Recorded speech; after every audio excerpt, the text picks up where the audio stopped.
দেখে কোনো নদী মনে হলেও বন্যায় বেহাল ইন্দোনেশিয়ার দ্বীপ সুমাত্রার চিত্র এটি।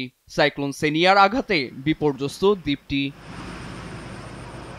ভারী বৃষ্টিপাতে বন্যায় ডুবে গেছে রাস্তাঘাট, ঘরবাড়ি, সবকিছু। দেখা দেয় ভূমিধসও। এতে বহু মানুষের প্রাণ গেছে। 1 লাখ বাসিন্দাকে নিরাপদে সরিয়ে নেওয়া হলেও এখনো নিখোঁজ অনেকে। তাদের উদ্ধারে অভিযান চলছে বলে জানায় স্থানীয় দুর্যোগ ব্যবস্থাপনা সংস্থা। ঘরবাড়ি তলিয়ে যাওয়ায় দুর্ভোগের শেষ নেই বলছেন বন্যার্তরা। পায়ে আঘাত লাগায় হাঁটা মুশকিল। বন্যার পানিতে ভেসে কোনো রকমে বেঁচে গেছি।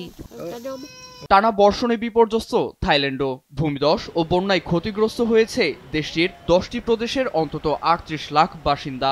এখনো অনেকে নিখোঁজ থাকায় প্রাণহানি বাড়তে পারে বলে আশঙ্কা করছে প্রধানমন্ত্রী অনুতিন চার্নভিরাকুলের প্রশাসন। দুর্যোগে ঘরবাড়ি হারানো ক্ষতিগ্রস্তদের প্রত্যেককে ৬২,০০০ মার্কিন ডলার সহায়তা দেওয়ার প্রতিশ্রুতি দিয়েছে তার সরকার।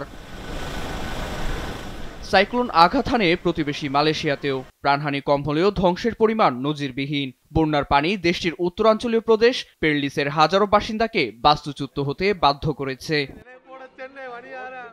এদিকে ঘূর্ণিঝড় ডিটওয়াহর প্রভাবে শ্রীলঙ্কায় ব্যাপক বৃষ্টিপাত হয়। দেশটিতে বন্যা ও ভূমিধসে প্রাণ গেছে অনেকের। আন্তর্জাতিক গণমাধ্যমগুলো জানায় এখন পর্যন্ত 15,000 বাড়িঘর ধ্বংস হয়ে গেছে। বাস্তুচ্যুত হয়েছে কমপক্ষে 88,000 মানুষ।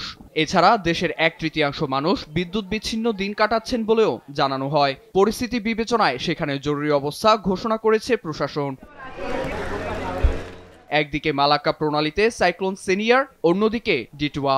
সব মিলিয়ে দক্ষিণ এশিয়া প্রাকৃতিক দুর্যোগের ভয়াবহ পরিণতির মুখোমুখি বলে সতর্ক করেছেন আবহাওয়াবিদরা। এর জন্য ফিলিপাইনের টাইফুন কোটো দায়ী বলে মত তাদের। নীরব দাস, নিউজ ডেস্ক, দেশ টিভি।